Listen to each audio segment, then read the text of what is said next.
Hello, hello. Welcome to Napping with Sebastian. Hope you'll enjoy napping with me.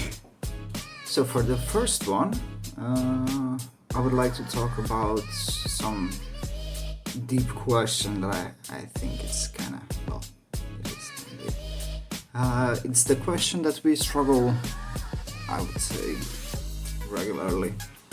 Every time that there's some kind of a crisis or something like that, we like to ask ourselves, well, the question comes to our mind is, who am I? You've probably experienced it with some uncomfortable experiences or breakups or some hurtful experiences or maybe you hurt somebody, so there was a conflict inside of you between like two people or maybe even more, I don't know, depending on the person. Basically it's a kind of a power struggle in every single one of us. So for example, one personal story that is also recent, so it might be a little bit of emotional as well, which is in my most recent breakup. I was quite unkind, so it was hard to see.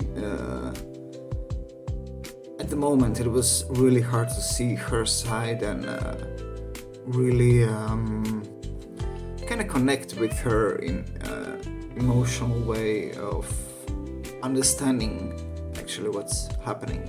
To some people it might be like, how does that happen, you know?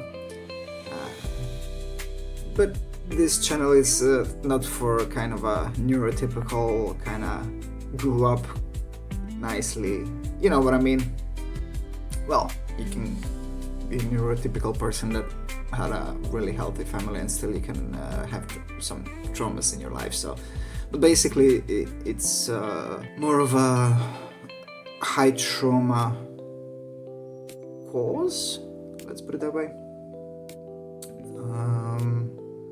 that you just when you're in a survival mode for long periods of time, you tend to be really good at surviving, which surviving and living is completely different, two different things. And also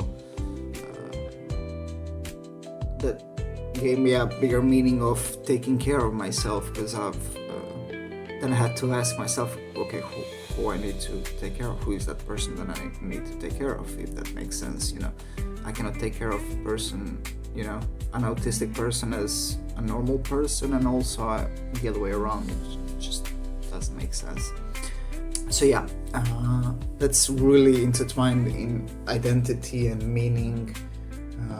It's ego, I, and my purpose, which in Freud it's a superego. Let's put it that way, the one that keeps everything managed between the it, the animal part, as he says, and the ego. In my kind of understanding, the animal part is just instincts and emotions and your automatic reactions, which run in a natural way as an animal, you know, like survival, pleasure, hunger, whatever, you know, those kind of inner things. And ego is to put a perspective on it. For example, I felt really abandoned when my girlfriend broke up with me. So my it tried to protect me, and it's gonna do whatever it takes for me to feel protected, as well as if I felt my life was in danger, it would do anything to protect me until I felt my life was not in danger, if that makes sense. If some of these things don't make sense, just post in the comments if you're curious or something, so maybe we can talk about it in details. And I'm not saying that I know everything, I'm just sharing my perspective and beliefs, so it might help somebody else who was struggling with these things when I was struggling with them and I didn't have words to describe them and didn't understand them. Who am I is a very important question, because in order to properly take care of yourself, you really need to know who you are, and that is without the it or ego interfering, because they can really interfere, they can really ruin your life, and they can, keep you at a certain place for months or even years, until you have that catharsis and you realize kind of what's happening. But then the second part of the struggle comes in, because the perspective and perception are put in danger. And in danger is, I feel like that's when the neuroplasticity in your head kind of turns on, and it's like, okay, I see we have a problem. Let's see what we want to do about it. Let's see what we can change. So it's dangerous, because if you don't know how to go through your thoughts, as in, I wasn't good enough for my girlfriend, I felt huge amounts of shame, and I felt like I let us down, kind of together, if that makes sense. Sorry, it's very recent, so I'm still kind of highly emotional, and that's kind of why I'm doing this, because I would used to hide my emotions and keep them to myself, as in, like it was like I was holding a piece of shit in my hands, and I was like, oh no, don't look at here, it smells, it doesn't taste good, no, please go away, until I find a way to package this shit. So that's not healthy at all. You need to accept like who you are and what you're feeling, and let it be, and then ask yourself, why do you feel like that? Because through my rough childhood upbringing, I struggle a lot in relationships, as well as in friend relationships, in just having that trust and confidence. And the thing is, when it all kind of connected and it was in my head perfect, which it never anything is, but that's how it felt in my head. It would then I think that it would come out and try to sabotage it, because I don't feel like I'm deserving of happiness, or that there's anything to be proud about myself, and so on and so on. So when you wrap it all up, it's you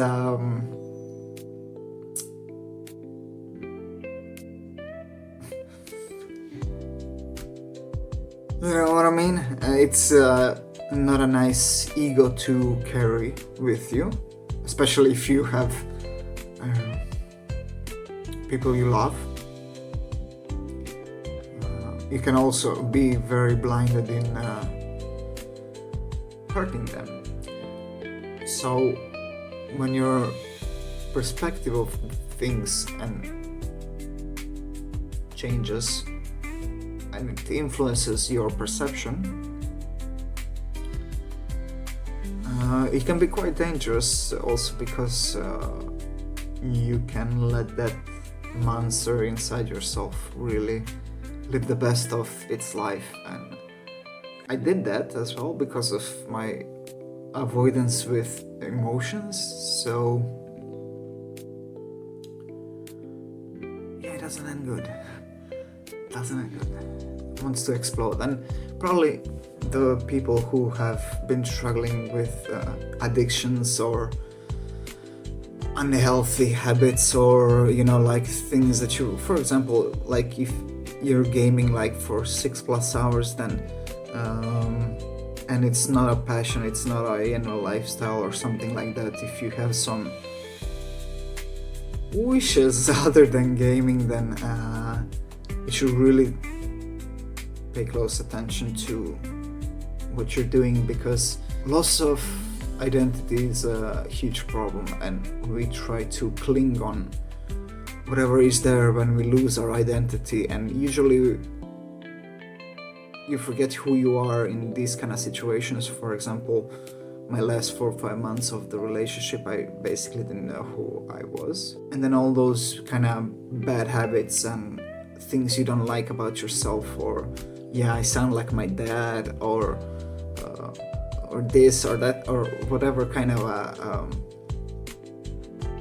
cognitive decision making that you have in your head that brought you there. And if you don't know what brought you there, it's also fine. I'm in pursuit of answers, so I would always recommend somebody to because knowledge is power. Let's be honest, that's why I believe in it. Knowledge is power, and the more you know about something, the easier it is to kind of deal with it. For example, when you just started driving car, you didn't know how to drive a car, so it was very stressful and it was very hard to drive a car, unless you're somebody like me who can just isolate your emotions and be like just be in the now and the moment, and before the drive I'll have a diarrhea, or or a feeling of throwing up and those kind of things. So I thought it was just me being nervous for the drive, so it's okay. So you basically are stuck in your own bubble of perception. So that's how it feels like living kind of normal life. Just to make a clarification, perception is the process of interpreting sensory information, and perspective is overall framework through which you view the world, default mode network. Default mode network. So perception is, hey, I perceive this thing as a negative or as a positive, while a perspective would be your ideas of what is bad and good, if that makes sense. So you know what is good and bad, but if you're perceptive, you can see bad, good, and the other way around. If that makes sense. If that doesn't make sense, I can go into more details and clarify it as much as I know, and also as much as I research as well. The loss of identity is a real thing, and people can be stuck in that limbo, let's put it that way. In my opinion, it's the time when we actually learn and change things about ourselves and just grow and develop. It's a time of choices, and it's not a bad thing or a good thing, and you don't make bad or good choices for yourself. I mean, in retrospect, after 5 years of like smoking weed or something, you can be like, oh yeah, that coping mechanism was not for me. But it's not a bad thing that you wanted a coping mechanism. Just this one was not, of course, what you wanted. So maybe your coping mechanism is watching your favorite series, or just being with your best friend, or even gaming with your best friend, or going for a walk. Coping mechanism can be also sex. Like, you can, whenever you're feeling bad inside, you can go outside in the world and find somebody to have sex with. And then of course you regret it as well. Just as well when you're smoking, like weed, it's deep inside that it's not gonna change the problem you're smoking, but you're not thinking that you're smoking for a problem. You're smoking because it's fun, you want to enjoy. So That is exactly what I mean between perception and perspective. So in a lot of that, your kind of a karma is involved. I use the word karma because of Buddhism teachings, in a way of not like you're a bad person or you were a bad person in your previous life, so now you deserve this and that's your karma. Just lessons that you need to learn or teach somebody else. So, for example, I'm having I've had 2 years of the greatest, or 10 years that I've been greatest than ever, and I've been so calm and so peaceful and those kind of things, and everything is so going good. My relationships are going good, my work is going good, I'm getting more money than I ever needed, and so on and so on. Everything is great. And then you get in a kind of a bad period, what people say, you're going through a bad period. By karma, that bad period, when you look at it, from the karmic teachings, it's just a way of life, basically. You're here to suffer and enjoy. You're here to do good and do bad, in a way of maybe me breaking my leg was a lesson for somebody else. For example, my breakup with now my ex might have been my wake-up call to do this channel that I like. That I really wanted to do for most of my life. I really wanted to talk about psychology and philosophy and spirituality. So also by the Buddhistic teachings, you have parental karma, you have society karma. It's all the things that we don't know. For example, during the slavery time, nobody was asking questions. Should slaves be free? Nobody was thinking about women equality in the Roman times. I'm not actually sure. I need to check that actually, maybe, because I know the Greeks were more liberal. Well, topic for a different research, not for now. Is also a part of your child upbringing. Like if you had a traumatic child experience, that is kind of your karma. And also if your dad or parents had some traumatic experience or something like that, that karma is also passed on you if they didn't kind of close the karmic circle. So there you have all these things. You can call them societal expectations. You can call it, parents expect me to do this and this. My dad expects me to be like that, or I shouldn't be gay, for example, or I shouldn't be thoughtful towards women. I should be dominated, and all of those kind of beliefs that are hidden deep inside of you, that you're not aware are your own personal karma. So also when asking a question, who am I? And the answer is always just I am, because there's nothing more. You're nothing else besides just existing. Lose your identity. It comes to subconscious choice, whether you know it or not, whether it goes into conscious mind or not. And the choice is who you're gonna be until the next catharsis, basically. You are basically checking out kind of which voices to listen. You have that little kid inside yourself, you have that real grown-up person inside yourself, and however you see those personalities inside yourself. And if you don't, that's also fine.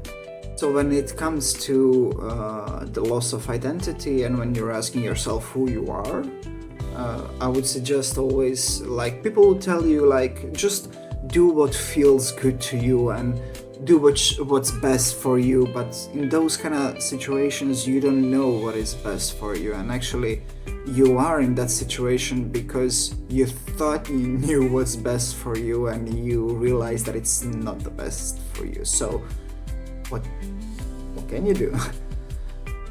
Well, not so simple. Is just go through that clutter.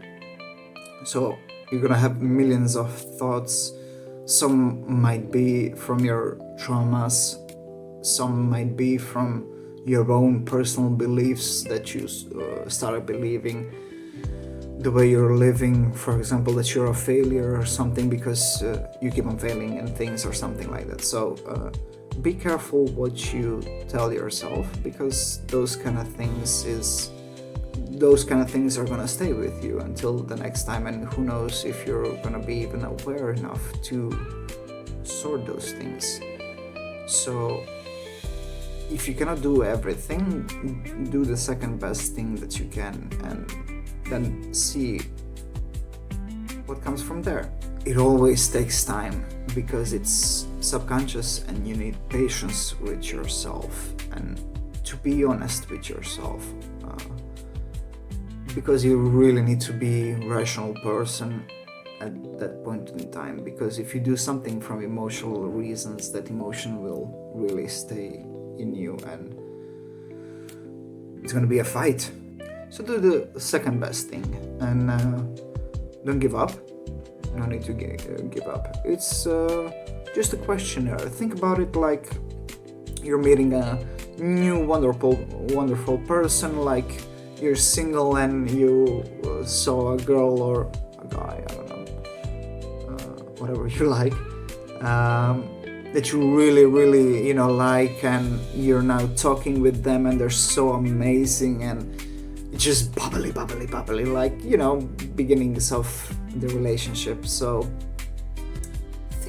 try and think about it like that, because you are amazing and you are a beautiful person. So don't forget that, and try to forgive yourself and let go of the luggage and the baggage you're carrying, so you can actually go onwards through life. Because if you let go of to your emotional thoughts and beliefs, you can dig yourself even further.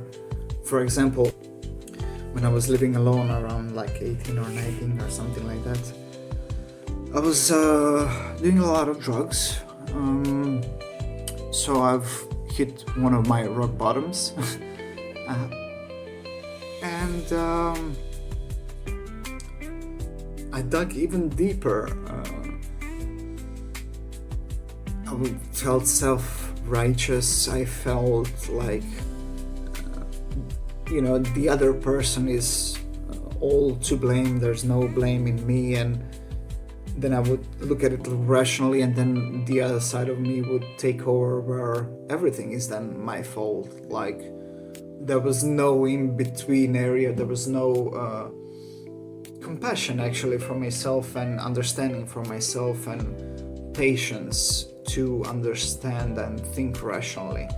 Because when I'm asking you like, what's 2 + 2? Your brain is like 4 and you're out, you're like, that's the answer.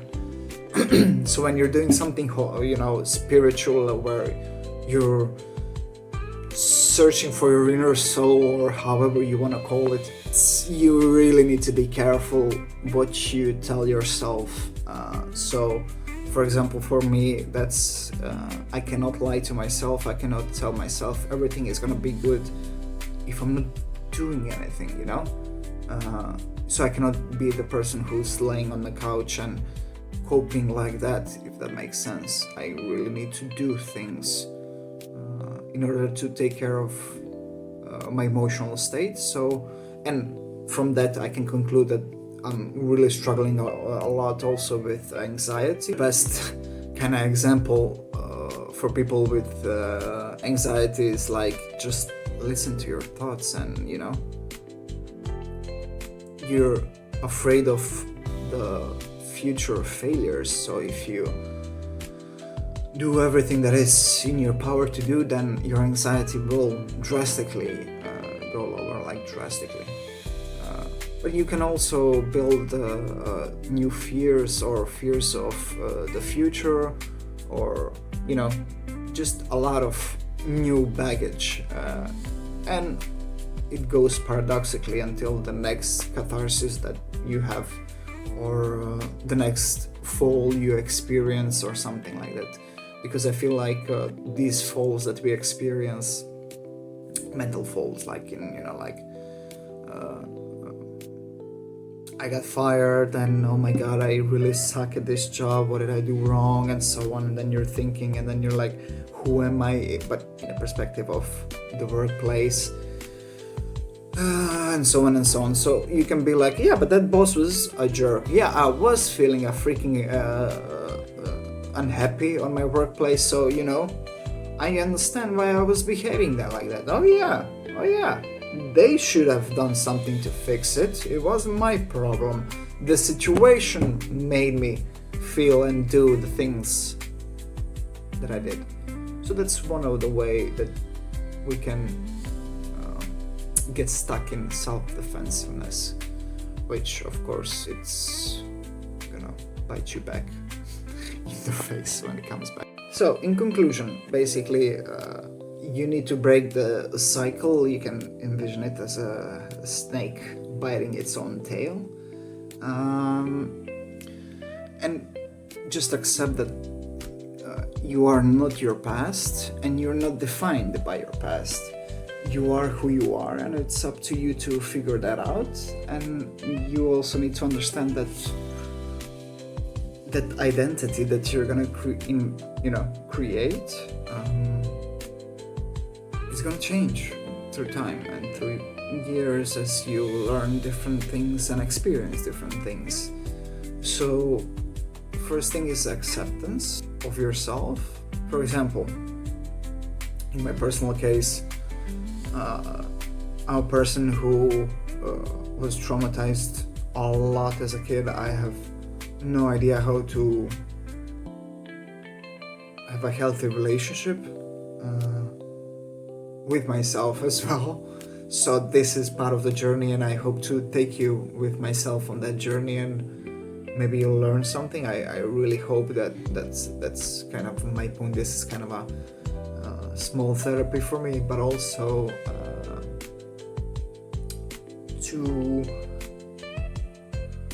tell people that they're not alone in this journey, because you can be a prisoner of your own mind for quite a while, and you either accept then who you are, because then it's a bit too much. You're like 20 years without changing or doing anything to grow, so it's really hard to accept that as a reality too, and then start picking all those pieces, because then you have 20 years of relationship that you need to rethink, because maybe you're egotistical person, maybe you're just a jackass who doesn't care how other people feel as long as you feel good. Well, that's a bit more than a jackass, I guess, but you get my point. So you can be really stuck in your head and a slave of your past, because the more you tell yourself, hey, that's the person I am, for example, me, I don't know how to take care of myself in a way of, I'm not cooking for myself every day, I'm not living in the cleanest of environments, I'm not keeping it dirty, but it's also, I could clean a bit more often.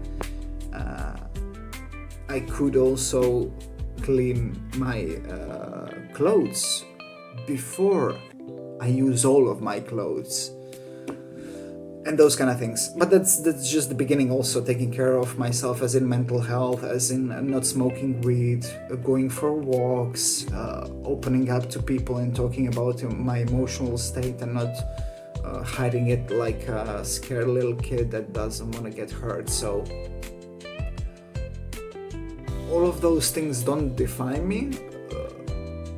They did, because I define myself as that person, as the person who cannot share their emotions because, yeah, of course, I cannot trust this person.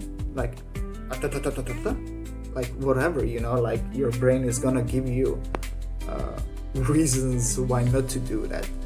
And on you, it's to realize that it's actually just fear, and you might be a little bit rejection sensitive, eh? Me as well. So, the only way your past defines you is by the lessons you can learn, and that is what I think life does to people. It just serves you a test of lessons, and if you pass, you pass. You're gonna get it again, of course, and you're not even gonna look at it as a test in your head. But as long as you're thinking like, oh, I'm a bad person, so this is somebody asked me to volunteer, so I'm gonna volunteer. I'm gonna say yes because I want to be a good person, and this is what a good person does.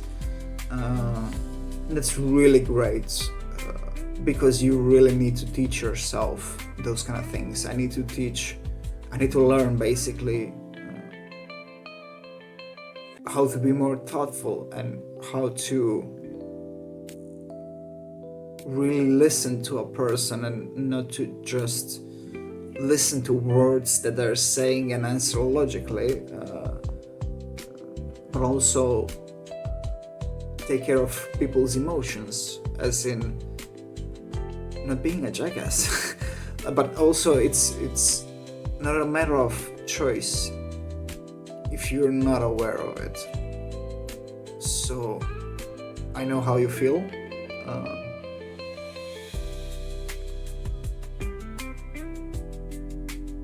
It's gonna get better if you work on it.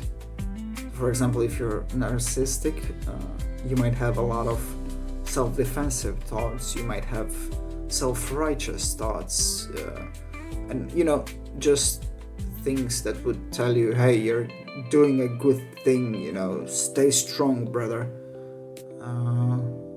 So you just need to let them pass, don't answer, don't accept them, don't ignore them, just let them go and ask yourself, what is it?